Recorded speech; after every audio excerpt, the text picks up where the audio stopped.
Hello. Today we're going to talk about probably another hard subject for many of us, which is depression. I don't know how long I'm going to last talking about it, to be fair. It's, intensely personal thing. I've talked to you about a lot of personal things, but this one, going back there, thinking about how I felt, it's really hard. But if it helps any of you, then I guess I can talk about it a little bit. So that's what this episode is, depression. I'm Leah Batlle-Rafferty, and this is Memoirs of a Neurodivergent Latina.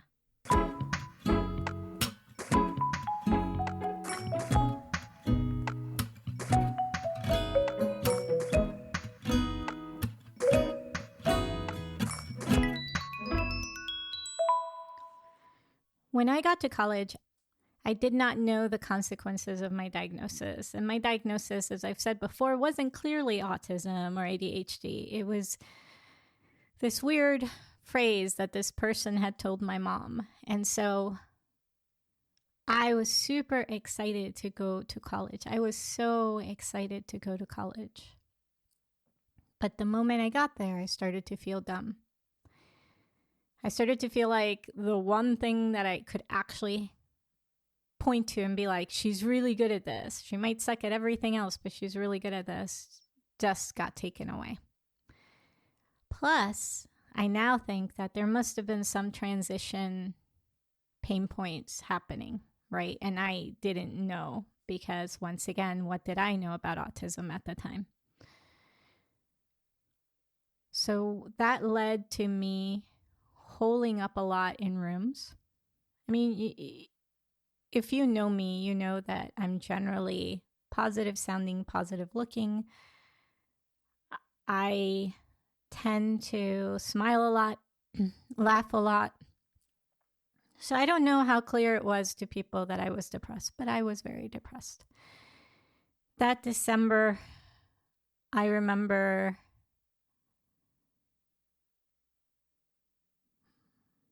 this is hard to talk about.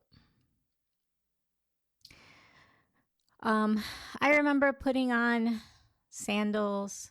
It was the first blizzard that I had ever been in. It was a pretty bad blizzard. So 92, 93, I don't know how bad it was, but it was pretty bad. And I remember putting on sandals, not putting on my sweat shirt, not telling anyone what I was doing. So I wasn't attention grabbing, and stepping out for a brief moment. Now, I stepped back in. I didn't do anything like that again. But that's kind of how dark I got. As it was these constant spirals is what it was. It wasn't like a depression in the sense of I was always in bed. I was always feeling bad. I was always upset. That's not what would happen. What would happen is the irresponsible thing. I didn't have words for it until junior year, but it was something that stayed with me. So it would be like, let's say sophomore year, when I was failing all those classes, I would be like, oh, I have a problem set to do for this class. I can't figure it out. I'd be banging my head against it. It would be like 11 p.m. the night before it was due, and I couldn't finish it. And then I'd beat myself up because I couldn't finish it. And look at all these people who are staying up all night, and why can't I stay up all night and be good and productive? Because I couldn't. If I didn't get at least a little sleep, I was a total wreck. So then the next morning I would wake up and I'd be like, I fell asleep instead of doing my problem set. I am so incapable or so whatever, so bad, so awful at this. I can't keep up with everyone else. Sometimes the self-talk would go to things like, they were just trying to grow the female population this year, and I happen to fill a quota because I'm a woman and I'm a minority. And that's probably the only reason I'm here. So it was a lot of negative self-talk. And then that would devolve to me not being able to get the energy up to go to class. And then because I didn't go to class, then I would spiral on that. Oh, so not only did you not do your problem set, now you didn't go to class. Look how, put in the word here, irresponsible, whatever, unable, lazy you are. And that would mean that then I wouldn't be able to get up for bed or to do the next problem set or to do the next assignment. And so it would just build one thing on top of the other. And the inability to do one would then lead to me being so down and depressed that I couldn't do the other. And then that would lead to this other, and it would spiral. It would just spiral. Sometimes it would spiral for a day. Sometimes it would go for a couple days. And I knew I needed to break that on my own. So that's where what I was talking about with the flowers would come in, or something. It's just force myself out of bed and do something nice for myself, because I have just spent 2 days tearing myself apart into little pieces. And there's nobody else who can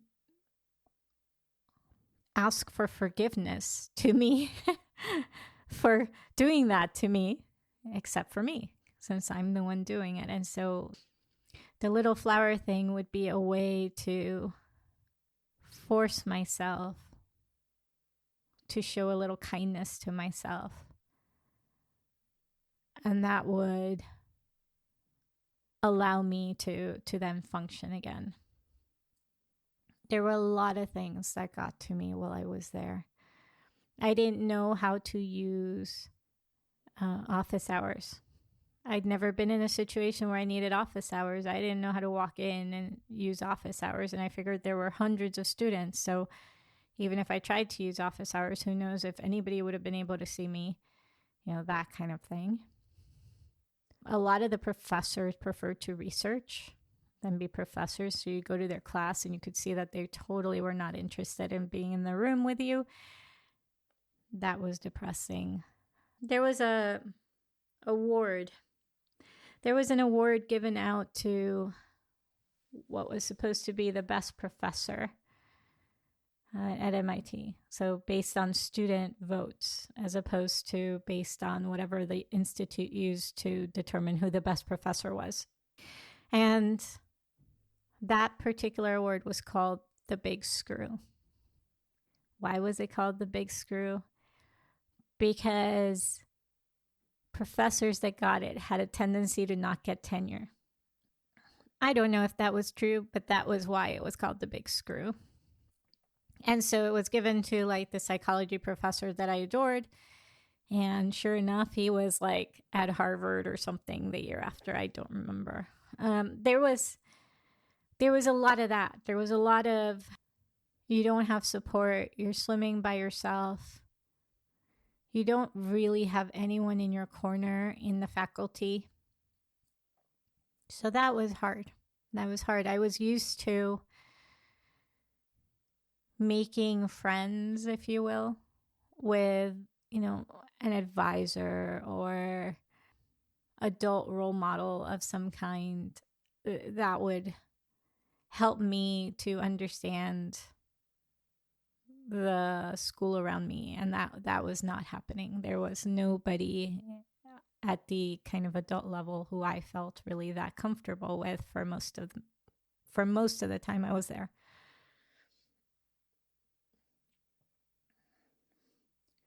So I spiraled a lot. I stayed in bed a lot. I hid in my room a lot. I don't think I went out and hung out in the public spaces in the women's living group a lot. And even the fraternity, I'm pretty sure a lot of women who knew that I hung out in the fraternity probably thought that I went over and like partied and things like that, because many of the women never went next door. But really, I stayed in my boyfriend's room a lot. I was not out in public a ton, except for very particular things. And people might remember differently, and that's okay. I mean, I remember moments, right? I remember when we started playing Doom and we were running up and down the staircase to people's rooms, or when I used to do tarot cards with somebody in his room for other people. Somebody who stopped talking to me suddenly. And now I wonder if it had to do with the incident that I talked about in Liar Liar. I don't know. But this person who I considered exceedingly close, someone who I hung out in his room all the time. We shared CDs. We like I said, did tarot together. We had these long chats. From one day to the next, completely stopped talking to me. No idea what happened. So that weird sudden isolation that happened at a certain point in time just made the depression worse. I think by the time I left college, I pretty much knew that there weren't that many people that I was going to keep in touch with that were real friends. I had one or two. My boyfriend at the time being one, my friend with the Thai egg rolls being another. But other than that, yeah. So there you go.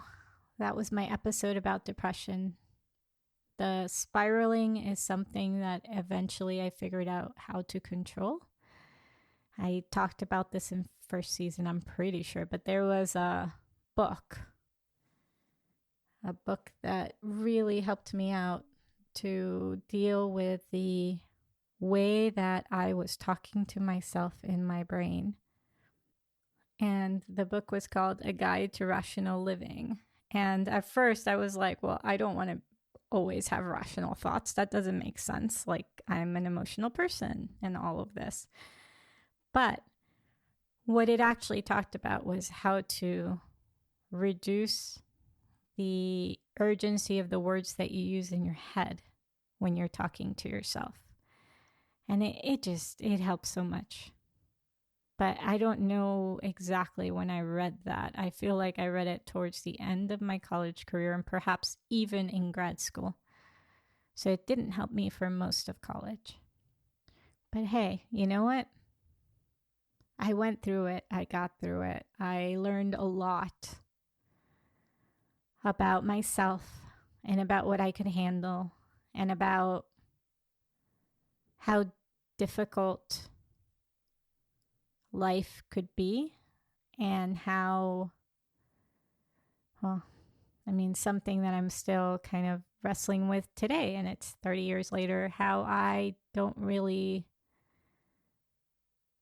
understand people's interactions with me, because I interpreted all these things when I was in college as, oh, they're my friends, or I had a positive spin on all of these things that probably we were acquaintances at best, and I didn't even realize it. But like I said, I came out the other end. I have had a successful-ish career for many years, and it gets better. So people say that college is the best time when you make all your friends and stuff, and that's not true for me. And that wasn't true for me at all.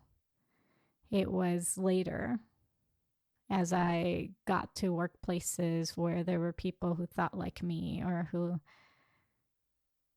engaged like me, that I started to realize that, hey, maybe there is still an opportunity to make friendships now, and real friendships with other people who maybe during college also felt sort of sidelined and odd and different. So, things got better. Thank you for tuning in to Memoirs of a Neurodivergent Latina. This podcast was written, edited, and produced by me, Leah Batlle-Rafferty. All music is by Carlos Neda. To send us an email, feel free to send to moanl@labradsolutions.com. That's MOANL@labradsolutions.com. And our website is www.moanl.com. And this podcast is part of Labrad Solutions, Inc.